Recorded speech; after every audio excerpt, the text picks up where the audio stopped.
마태복음 5장 3절부터 우리 12절까지 우리 아이들 어른 한번 아이들 한번 읽겠습니다. 시작. 심령이 가난한 자는 복이 있나니 그들이 아이들 애통하는 자는 복이 있나니 그들이 위로를 받을 것이며 온유한 자는 복이 있나니 그들의 땅의 기업을 받을 것이며 의에 줄이고 목마른 자는 복이 있나니 그들이 배부를 것이며 긍휼히 여기는 자는 복이 있나니 그들이 긍휼히 여김을 받을 것이며 마음이 청결한 자는 복이 있나니 그들이 하나님을 볼 것이며 화평케 한 자는 복이 있나니 그들이 하나님의 아들이라 일컬음을 받을 것이며 의를 위하여 박해를 받은 자는 복이 있나니 천국이 그들의 것임이라.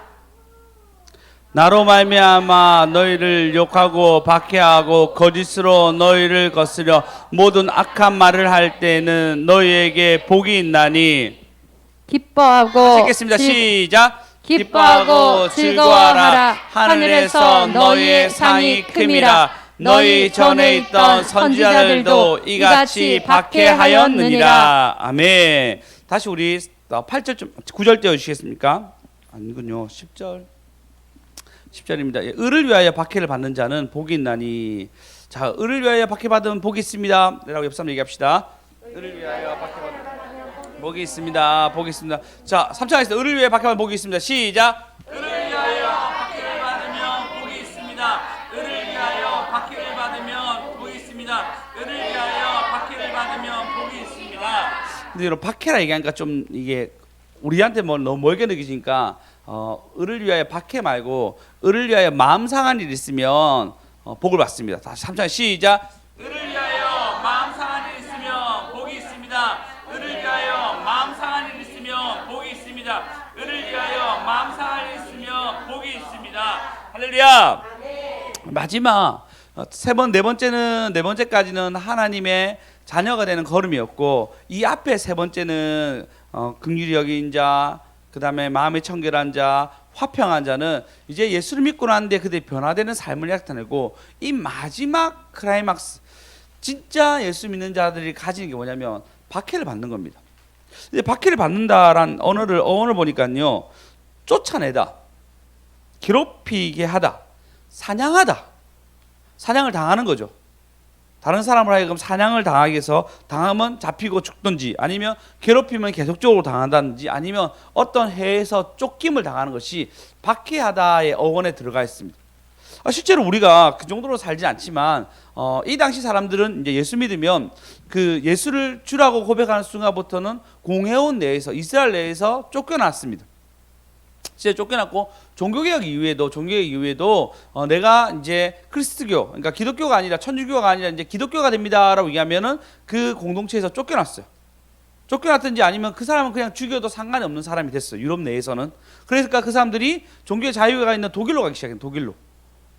대표적으로 루터가 독일로 갑니다. 프랑스에 있다가 독일로 갑니다. 그쪽에서 이제 기독교의 문화를 꼽히게 되는데 그 정도의 박해가 있었습니다. 박해. 근데 박해를 좀 더 구체적으로 11절에 보면 이렇게 얘기합니다. 보시면 나로 말미암아 너희를 욕하고, 혹시 여러분 예수 믿으면서 욕 들어본 적 있습니까?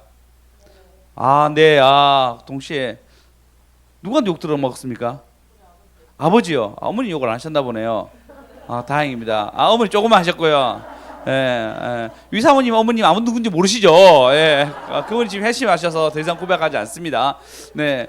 욕하고 그 다음에 박해하고, 박해 아까 했죠. 회에서 쫓아낸다든지 아니면 구박 준다든지 아니면 쫓기는 거, 이런 거, 거짓으로 너희를 거스려 모든 악한 말을 할 때 거짓말까지 동원해가지고 A라는 사건이 있었는데 그 A라는 사건 때문에 자기는 영혼도 예수 믿는 사람 때문에 와가지고 이렇게 안 좋아지는 거야, 종교가 달라서 이렇게 힘든 거야, 이런 구박을 좋은 사람 당한 적 있습니까?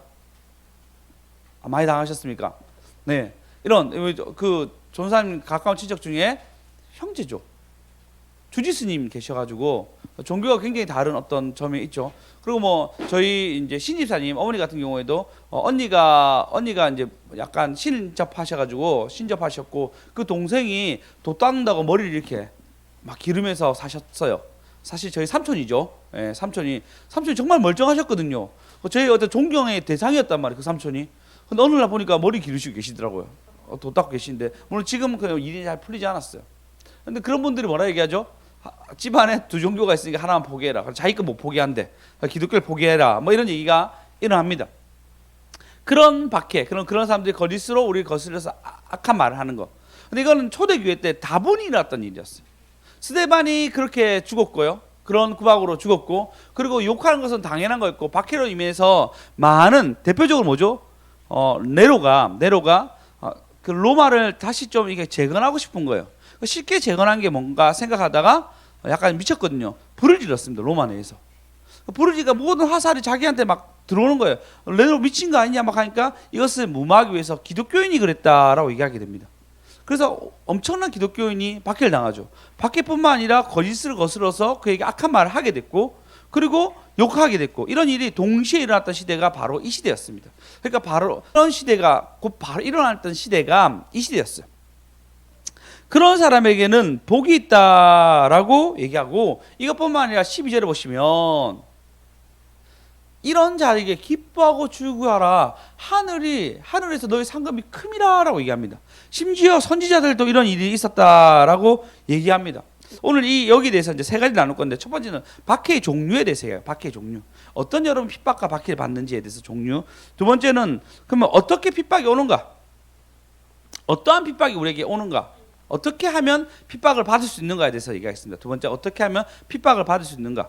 세 번째는 진짜 핍박을 받고 이 팔복의 모든 주인공은 예수님이라는 내용으로 오늘 이 세 가지를 나누겠습니다. 하나는 핍박의 종류, 어떤 종류가 진짜 핍박을 받는 건지, 그리고 어떻게 하면 핍박을 받을 수 있는지, 그리고 그래서 천국의 소유를 할 수 있는지. 세 번째는 바로 모든 핍박을 받은 사람이 누군가, 바로 예수님이라는 내용으로 세 가지 나누겠습니다. 첫 번째는 핍박의 종류입니다. 자, 이런 실제적으로 핍박을 엄청 받는 사람들, 그리고 순교자 너무 많죠. 대표적으로 우리나라에서도 주기철 목사님. 자, 일제시대 때 기독교가 너무 승하고, 실제적으로 일본에도 엄청 승했어요. 일본에는 엄청 승했고, 기독교가 너무 승하니까요, 그 미국의 영향을 받았죠. 엄청 승하니까요, 어떻게 하게 되냐면요, 일본 내에서도 그게 너무 싫은 거예요. 그래서 수많은 기독교인들 죽였어요.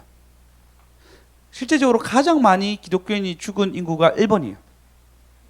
그걸로 진짜 100년 살았죠. 하나님이 그 나라를 축복하셔가지고 100년 살았습니다. 이제부터 세태기로 가고 있지만 어쨌든 일본은 100년 살았습니다.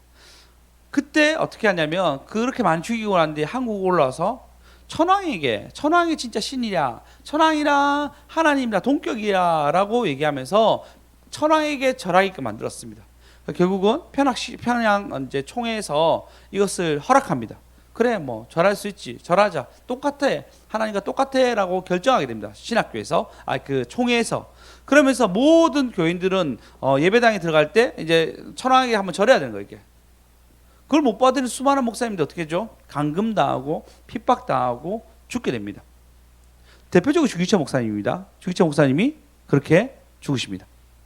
근데 그분이 그 평양신학교 그 당시에 그 일이 있었을 때 고진 핍박을 받고 있었거든요. 받고 있을 때도 어느 날 그가 꿈에서 예수님 만나는 거예요. 예수님이 뭐라 했냐면, 너도 나를 버릴 거냐? 너도 나를 버릴 거냐? 라는 음성을 듣습니다. 여러분, 그 참 부담스러운 음성이지만, 근데 여러분, 그분들이 그런 힘으로 버텼어요. 하나님의 엄청난 영광이 그에게 나타나면서 너도 날 버릴 거냐? 도저히 버릴 수 없게끔 만드는 그 음성이 들리신 거예요. 그래서 그분이 그렇게 아내에게, 사모님에게 내가 하나님의 음성을 들었다고, 그래서 너무 기뻐하며 얘기했다는 거예요. 그리고 모진 고난을 다 당하시고 결국은 옥에서 죽으시죠. 그게 우리 고신의 선배 목사님입니다. 그렇게 고난당한 그 피가 지금 우리 한국교회에 있고, 고신에도 있고, 그리고 많은 기독교 가운데 한국은 그렇게 있습니다. 물론 우리는 그런 핍박을 받는 것을 굉장히 두려워합니다. 그렇지 않습니까? 저도 그렇게 생각합니다. 늘 얘기하지만 총으로 한 방에 죽는 것은 좀 괜찮은데, 손톱을 다 뽑는 건 좀 부담스럽지 않습니까? 총으로 한 방에, 칼로 한 방에 찔러서 죽는 건 괜찮은데 이빨을 다 뽑히는 건 부담스럽지 않습니까? 그런 핍박을 우리 믿음의 선조들이 당하셨습니다. 그런 핍박은 진짜 핍박이라고 얘기할 수 있겠죠. 근데 애매한 핍박이 있습니다. 어떤 핍박이냐면요, 핍박을 구분하는 것입니다. 정확하게 핍박에 대해서 알아야 되는데, 나의 잘못으로 핍박을 당하는 거 있잖아요. 내가 자주 지각하는데 예수 믿는 사람들 왜 그래? 이러면 누가 핍박 당하는 겁니까? 주님이 핍박 당하는 거죠. 그죠? 예수 믿는 사람이 왜 그래 얘기 들으면 주님 핍박 당하는 거죠. 나의 잘못 때문에. 대표적으로 오늘 이번 주 뭐 일을 마감해야 돼. 일을 잘 처리했는데 일을 잘 처리 못했다. 그러면 누가 핍박 당하는 거죠? 주님이 핍박 당합니다. 나의 잘못 때문에, 나의 연약함 때문에. 교회당에서 왜 그러는데? 라고 얘기를 듣게 됩니다. 이건 진짜 핍박이 아니죠. 나의 무능력함 때문에 핍박을 당하는 것입니다. 우리 모두 아마 한 번쯤은 경험을 했을 거라 생각이 듭니다.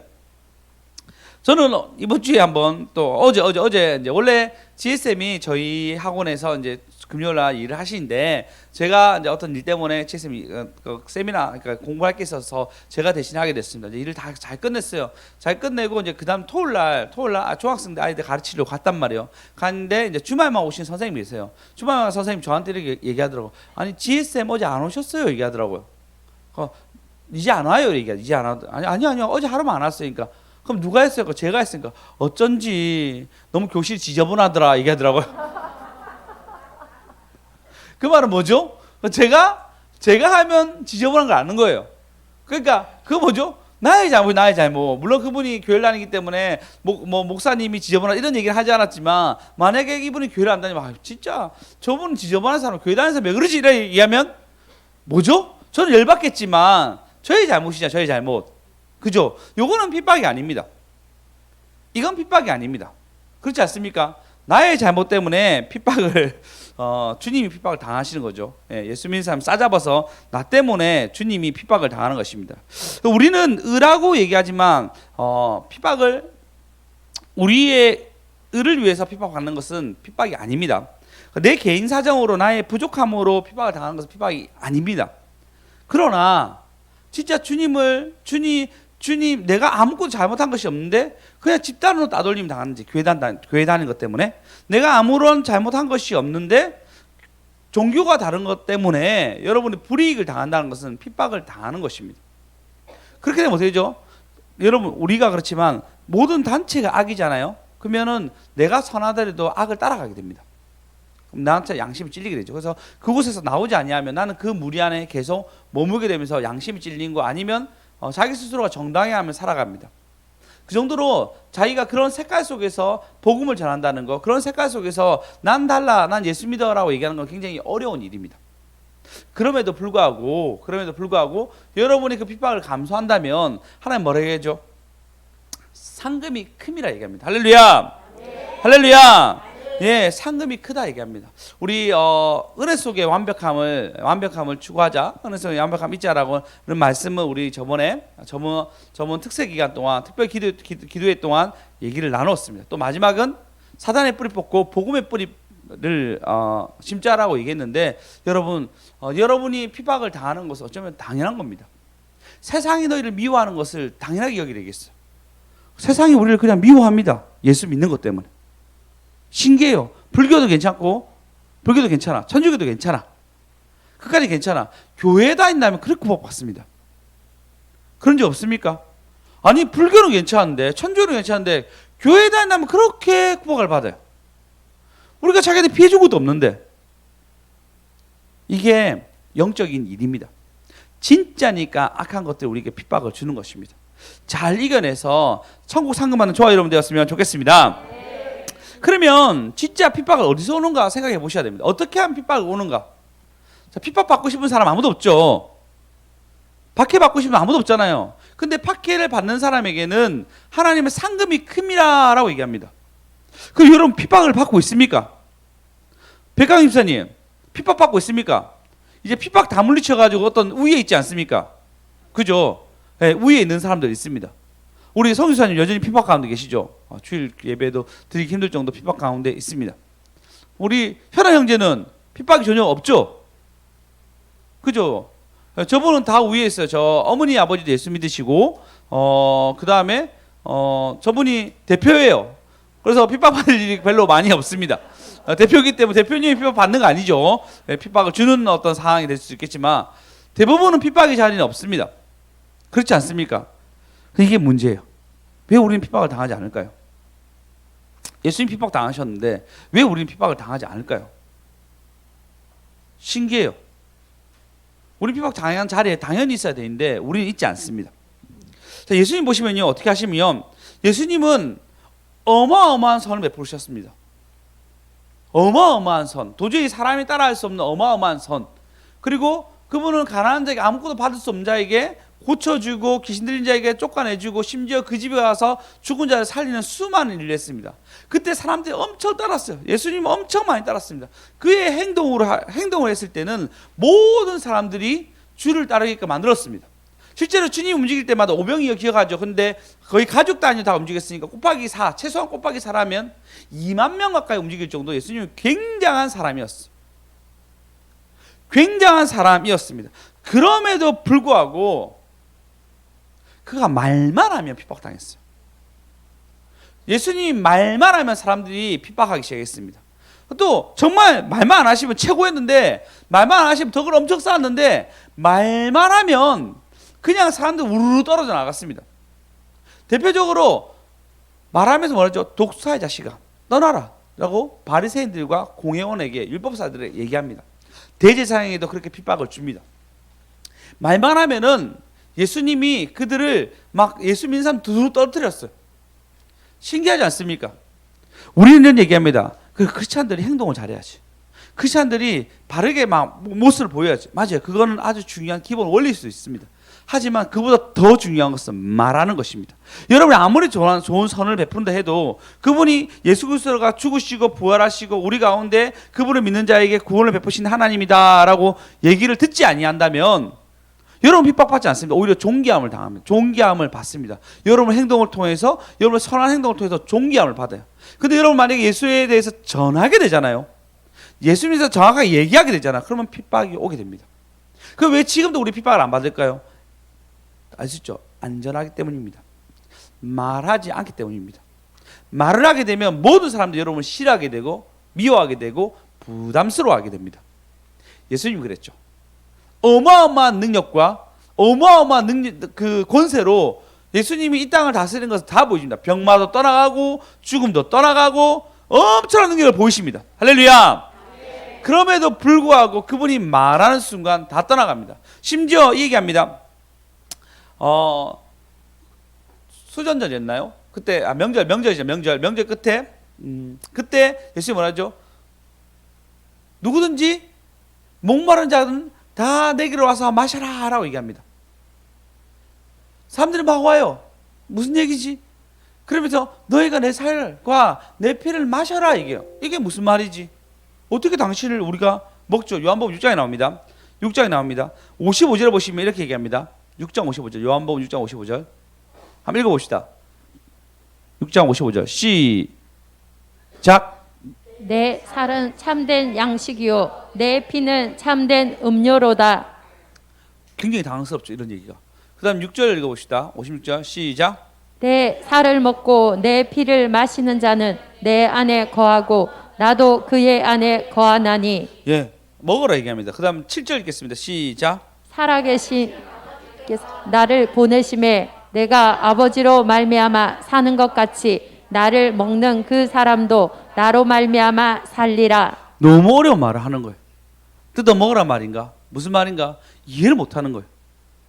저는 물론 우리 그 성찬하는 거 성찬은 예수님이 죽으심과 부활하심에 대해서 얘기했고 그가 십자가의 죽으심으로 자기의 피와 살을 찢기시면서 죽은 것을 의미하였지만 도저히 이해하지 못합니다.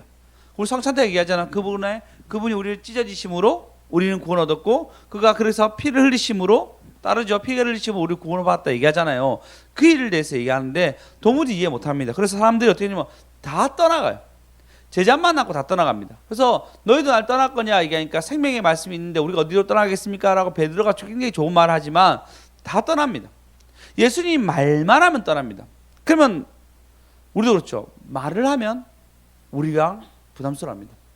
우리가 아무리 선한 일을 하더라도 진리를 얘기하기 시작하면요 사람들은 부담스러워합니다. 사실 이 진리가 그를 영혼을 살리는데 사실 이 진리가 그 영혼을 천국으로 가게 하는데 그의 죽음 끝에서는 이 진리가 너무너무 중요한데도 불구하고 그때는 부담스러워합니다. 그때는 우리를 배척하기 시작합니다. 여러분 핍박이 없는 것은 바로 이겁니다. 말하지 않기 때문입니다. 오히려 행동만 하기 때문에 존경을 받습니다. 행동은 존경을 받습니다. 하지만 말하기 시작하면은 그거는 여러분 가운데 부담을 느낍니다. 대표적으로 여러분 제가 예전 남전도에 이제 예전교회 남전도에 있었거든요. 남전도에서 아이들 얘기하는 거, 그다음에 뭐 볼링 치는 거, 뭐 축구 얘기하는 거, 축구 뭐 이렇게 경기 있었던 이런 얘기할 때 굉장히 여러 명 얘기합니다. 여러 의견을 내기가 막 좋아요. 근데 제가 그때도 이제 목사인데도 불구하고 그러면 이제 그때 강사였군요. 그러면 이제 한 주 어떻게 살았는지 또 하나님 말씀이 어떤지 얘기할까요? 얘기하면 쎄합니다. 지금도 마찬가지예요. 어느 곳에든 여러분 그냥 막 여러 가지 얘기하면 좋아요. 여전도 마찬가지겠죠. 여러분 다 어른들 모임도 마찬가지 생각합니다. 우리 남자들 마찬가지죠. 뭐 여러 번 얘기하면 막 서로 다 얘기할 수 있어요. 근데 갑자기 오늘 말씀 어떤지 얘기해 봅시다. 얘기하면 정숙해지고 쎄해집니다. 왜 그렇죠? 우리 악한 영이 그걸 부담스러워하는 거예요. 우리끼리 모여도 예수 얘기하면요 그게 부담이 느낄 때가 있습니다. 그런 경험 많죠? 우리끼리 있는데도 불구하고 그것이 쎄하게 느껴질 때가 있습니다. 그래요 여러분, 예수라는 것이 여러분 우리끼리 있을 때도 암묵적으로 핍박은 아니지만 부담스러울 때가 있습니다. 그게 예수의 이름입니다. 그 여러분 말하면 어떻게 했죠? 더 많은 핍박을 받겠죠. 그러나 성경은 뭐라 얘기하죠? 받아야 한다 얘기합니다. 그래야 상급이 크다고 얘기합니다. 할렐루야. 네. 할렐루야. 여러분 최소한 일단 여러분 우리끼리라도 말씀 나누는 연습 많이 하십시오. 우리끼리라도 예수 얘기 많이 하십시오. 우리끼리라도 그런 문화를 만들어 가시기 바랍니다. 근데 예수 얘기하면요 어떻게 되냐면 사랑이 싹트기 시작합니다. 예수 얘기하면 아까 얘기했죠, 긍휼히 여기게 됩니다. 예수 얘기하면 뭐죠? 화평한 자가 됩니다. 예수 얘기하잖아요. 우리의 삶과 우리의 모든 것이 점점 변하게 됩니다. 할렐루야. 그 악한 영이 그걸 싫어하니까 안 되는 거예요. 그래서 여러분 두세 사람이 모이더라도 여러분 예수 얘기하십시오. 아니 가족끼리 모이더라도 예수 얘기하십시오. 네. 우리 전사님 이번에 저희 집에 와가지고 예배를 드렸습니다. 이제 아이들 예배를 드렸습니다. 그래서 전사님이 얘기했습니다. 야 너네들 자기 전에는 이제 저에게 자기 전에 항상 기도시켰거든 애들요. 아이들 기도하고 있지? 그러니까 아이들 안 한다 하더라고요. 찔렀어요. 안 한다고 전사님도 얘기했어요. 자기 전에 항상 기도하다가 요즘은 이사 와서 잘 기도 안 했는데 기도 안 했거든요. 그러니까 안 한다 얘기하더라고요. 생각해보니까 그렇게라도 기도 안 하면 애들과 예수님 얘기할 기회가 없는 거예요. 그러니까 우리 아이들과도 예수 얘기를 부담스러워하는 거예요. 신기하죠? 우리는 그렇게 악한 존재입니다. 우리는 그렇게 연약한 존재입니다. 여러분 한 주 동안 예수 얘기 조금이라도 다른 사람한테 부담스러우면 여러분 가족에게도 아니면 여러분 옆 사람의 여러분 성도들에게도 예수 얘기한 저와 여러분 되었으면 좋겠습니다. 오직 예, 여러분의 싸한 느낌이 들 때 잘 알고 있죠. 예수 얘기 좀 부담스럽다 이 타이밍에. 그래도 여러분 하십시오. 그럼 상급이 크다라고 얘기하고 있습니다. 로마서 8장 18절 읽어보겠습니다. 우리 아이들 큰 소리 읽어보자. 읽겠습니다. 시작. 생각하건대 현재의 고난은 장차 우리에게 나타날 영광과 비교할 수 없도다. 자, 아이들 큰 소리 얘기한다. 시작. 생각하건대 현재의 고난은 장차 우리에게 나타날 영광과 비교할 수 없도다. 자, 보시면 심령이 가난한 자. 예수님은 가난하셨습니다. 그래서 겟세마네에서 괴로워하며 피와 땀이 될 정도로 기도하셨습니다. 이 모든 건 사실은 예수님이 나타냅니다. 심령이 가난한 자는 바로 예수님이셨습니다. 애통하는 자. 소녀가 죽었을 때 애통했습니다. 나사로가 죽었을 때 애통하셨습니다. 누구보다 그 영혼을 보고 애통하는 자였습니다. 그리고 스스로 죽음 앞에서도 애통해 하셨습니다. 온유한 자. 예수님 뭐라죠? 나는 온유하고 겸손한 내게 와서 배우라 라고 얘기합니다. 예수님 누구보다 온유한 자였습니다. 마태복음 11장 29절 23절 읽어볼까요? 너무나 잘 아는 말씀이고 저희 교회에 내가 좀 붙여야 되겠다라고 생각하고 있는데 읽어봅시다. 시작. 나는 마음이 온유하고 겸손하니 나의 멍에를 메고 내게 배우라. 그리하면 너희 마음이 쉼을 얻으리니. 3절요. 이는 내 멍에는 쉽고 내 짐은 가벼움이라 하시니라. 네, 예수님은 진짜 온유한 자였습니다. 그리고 내게 배우라고 얘기합니다. 그 의에 줄인 자, 의에 줄이고 목마른 자, 누구든지 목마른 것은 내게로 오라, 내게로 오라. 그 예수님 목마르셨습니다. 십자가에 못 박혔을 때 목마르다라고 얘기하셨습니다. 무슨 목마른 거였죠? 진짜 목마른 게 아니었어요. 실질적으로 그 목마른 거에서 물을 죽이기 위해서 신 포도주 주지만 먹지 않습니다. 하나님에 대한 갈증이었어요. 그것을 예수님이 보여주십니다. 마음이 청결한 점. 예수님은 누구보다 청결하셨습니다. 두 마음의 품은 자가 아니었어요. 오직 본인이 이 땅에 와서 뭐 누린 것이 아니라 십자가를 향해서 쭉 갑니다. 한 마음이 가진 분이었습니다. 합평한 자입니다. 누구보다 합평한 자였죠. 합평케 한 자였죠. 우리의 저주 아래, 제 저주 아래 있는 것을 너무 마음 아파하시면서 어떻게 하시죠? 합평케 하는 자로 자기가 화목제물로 죽으십니다. 그러면서 그분을 믿는 자는 구원을 얻습니다. 그리고 이 땅에 살면서 어마어마한 핍박 받으셨죠. 의를 위해서 핍박받는 자가 바로 예수님이셨습니다. 여러분, 한 주 동안 여러분 예수님께 나오십시오. 그리고 예수님의 죽으신가 부활하시면서 생각하시면서 어쨌든 여러분의 모인 곳에서 예수를 전할 수 있다면 최선을 다해서 전하십시오. 그것이 여러분 핍박이 돌아온다면은 그 열매가 안 맺히더라도 여러분 그 핍박을 받은 것만 해도 하나님 여러분 기뻐하시며 상급을 주시며 여러분이 많이 고민된 것들을 풀리게 하시는 하나님 역사가 있을 줄 믿습니다. 우리 기도합시다. 우리 먼저 그 나라와 그 의를 구하라라고 찬양하시면서 먼저 그 나라와 그 의를 구하라 찬양하시면서 우리 한번 찬양했으면 좋겠습니다.